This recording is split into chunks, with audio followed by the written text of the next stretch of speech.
सुप्रभात बच्चों।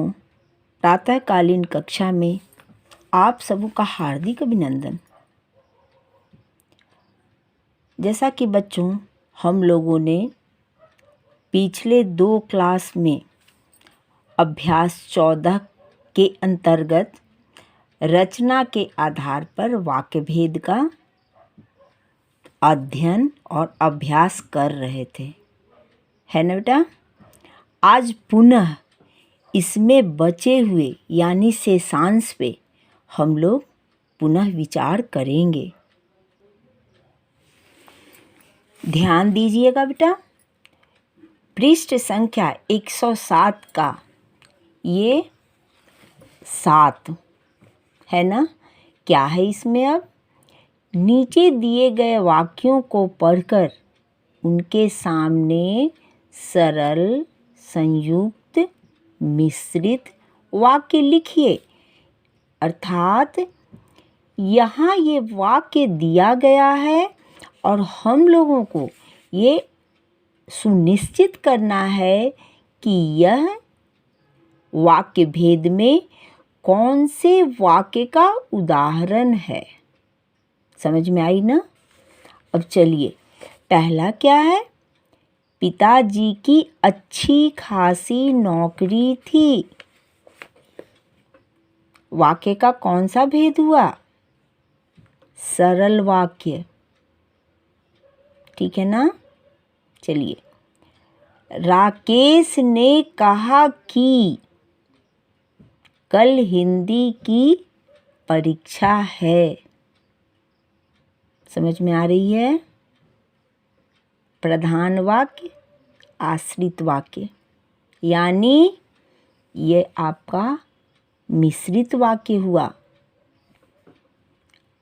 अब चलिए गौ, मुझे पुस्तकें पढ़ने की चाट लग गई। सरल वाक्य। घ, जब तुम पढ़ रहे थे तब मैं खेल रहा था। क्या हुआ बेटा? मिश्रित वाक्य। अंग, रेहाना मुंबई घूमना चाहती थी किंतु उसकी परीक्षाएं चल रही थीं। संयुक्त वाक्य। समझ में आई ना? 2 वाक्य है। अब चौ, सपना ने एक डरावना सपना देखा। क्या हुआ? आपका सरल वाक्य। छ, सभी बच्चे चाहते थे कि उनके शिक्षक स्नेहपूर्ण व्यवहार करें। मिश्रित वाक्य। जो, पुनीता ने फिल्म देखी और सो गई। क्या हुआ? संयुक्त वाक्य। झ, शशि की वह पुस्तक फट गई जो उसके मामा लाए थे। मिश्रित वाक्य। समझ में आ रही है ना? प्रधान वाक्य है, आश्रित वाक्य है। इं, माता जी ने शोभा को डांटा क्योंकि वह खाना नहीं खा रही थी। क्या हुआ? मिश्रित वाक्य। इस तरह से हम लोगों ने सरल, संयुक्त, मिश्रित वाक्यों को पहचाना। अब आगे देखिए, ये किस तरह का है? नीचे दिए गए वाक्यों को निर्देशानुसार बदलकर लिखिए। अर्थात ये आपका नीचे वाक्य दिया गया है और यहाँ ये निर्देश है ना, तो इसको इसके निर्देश के अनुसार अर्थात बताए गए निर्देश में उसको परिवर्तित करना है। ठीक है ना। चलिए अब क, मुझे परीक्षा देनी है इसलिए लखनऊ जा रही हूँ। ये कौन सा वाक्य है? मिश्रित वाक्य है ना। परिवर्तित किस में करना है? सरल वाक्य में। तो क्या हुआ? मैं परीक्षा देने के लिए लखनऊ जा रही हूँ। अब ये ख में क्या है? मैंने एक बहुत बीमार आदमी देखा। किस में परिवर्तित करना है? मिश्र वाक्य में। ये दिया हुआ है किस वाक्य में? सरल वाक्य में, है ना। तो मिश्र वाक्य में क्या होगा? मैंने एक आदमी देखा जो बहुत बीमार था। समझ में आई ना। अब देखिए ग, रवि अच्छा खिलाड़ी होते हुए भी पढ़ने में तेज है। ये कौन से वाक्य में है? सरल वाक्य में, है ना। परिवर्तित किस में करना है? संयुक्त वाक्य में। क्या होगा? रवि अच्छा खिलाड़ी है और पढ़ने में भी तेज है। समझ में आई ना बच्चों।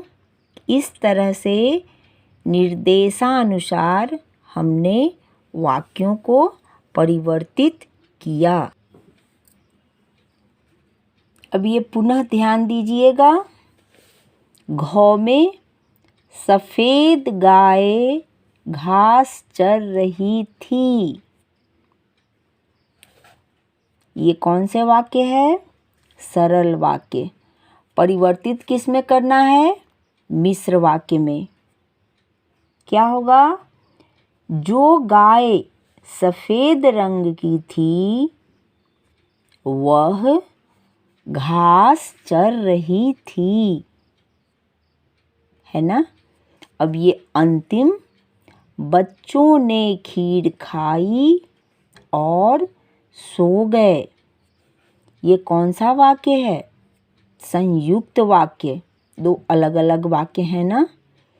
इनको परिवर्तित किस में करना है? सरल वाक्य में। क्या हुआ? बच्चे खीर खाकर सो गए। इस तरह से हम लोगों ने निर्देशानुसार वाक्य को परिवर्तित किया। अब आगे ध्यान दीजिएगा बेटा।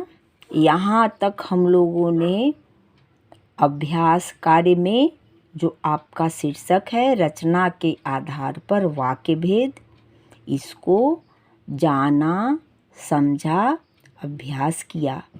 अब ये आगे पुनः जो आपका है आओ दोहराएं, अर्थात रिवीजन, पुनरावृत्ति।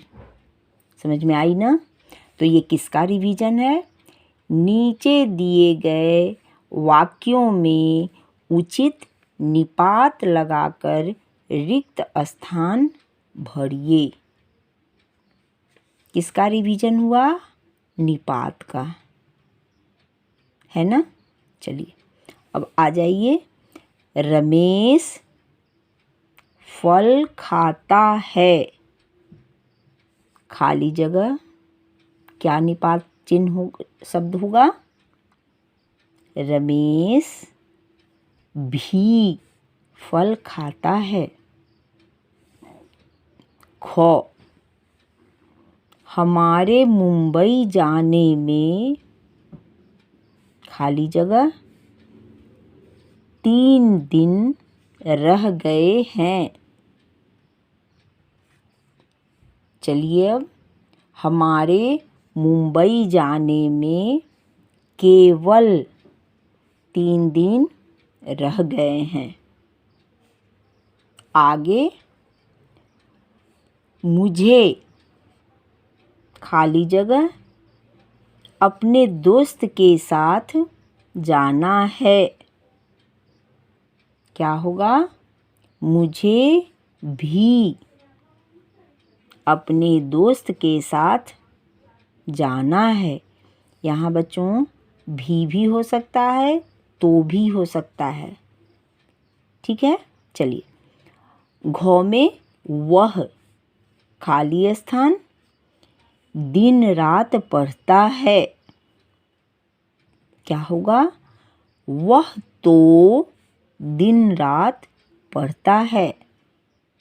अंग दादी ने आते खाली स्थान मुझे गले लगा लिया।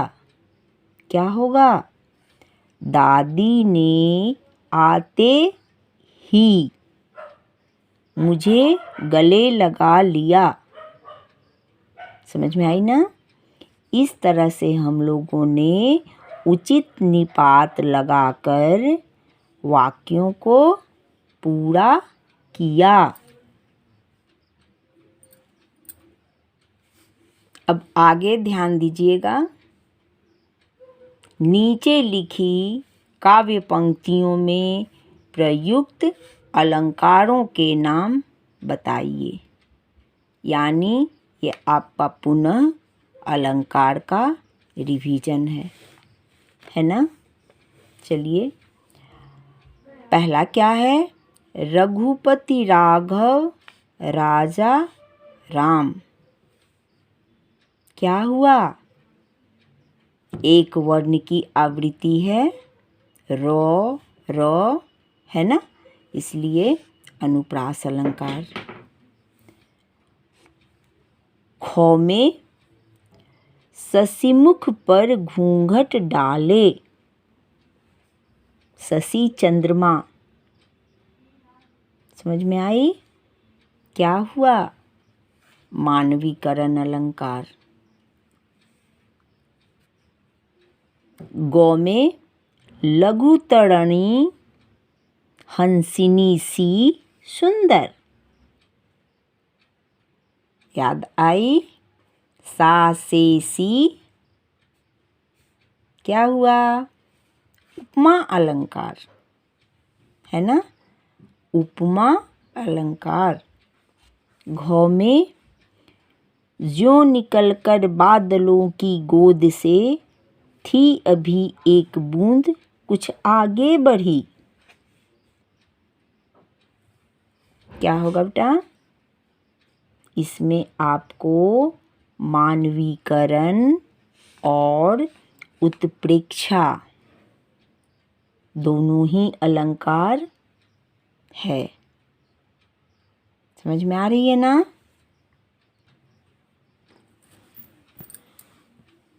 अब ये आगे ध्यान दीजिएगा। कोष्ठक में दिए गए शब्द के समान अर्थ वाले शब्द से वाक्यों को पूरा कीजिए। समान अर्थ वाले शब्द यानी समानार्थी, पर्यायवाची, है ना? समान अर्थ यानी उसका वही अर्थ निकले, है ना? समानार्थी शब्दों से वाक्यों को पूरा करना है। क्या शब्द है? अन्याय को, ध्यान दीजिएगा, बर्दाश्त नहीं करना चाहिए। बर्दाश्त का समानार्थी क्या होगा? सहन, अर्थात अन्याय को सहन नहीं करना चाहिए। चलिए, अब ख चोरों ने अवसर, अवसर का समानार्थी मौका, है ना? चोरों ने मौका देखकर सारे सामान पर हाथ साफ कर दिया, है ना? हाथ साफ करना ये मुहावरा भी है, बताती जा रही हूँ, है ना? तो ये क्या हो गया? चोरों ने अवसर मौका देखकर सारे सामान पर हाथ साफ कर दिया, यानी चोरी करके चले गए। उसके बाद ध्यान दीजिएगा, उन्होंने उसके खिलाफ का समानार्थी, विरुद्ध, मोर्चा बांध लिया, उन्होंने उसके विरुद्ध मोर्चा बांध लिया। अब चलिए, घ, बच्चे उत्साहित होकर जवाब, जवाब का समानार्थी उत्तर दे रहे थे, है ना। इस तरह से हम लोगों ने समानार्थी शब्दों से वाक्य को पूरा किया। इस तरह से हम लोगों ने आज की कक्षा में निपात, अलंकार और समानार्थी शब्दों का रिवीजन भी किया। शेष जो कुछ बचे हुए हैं अगली कक्षा में हम इसे करेंगे। धन्यवाद बच्चों।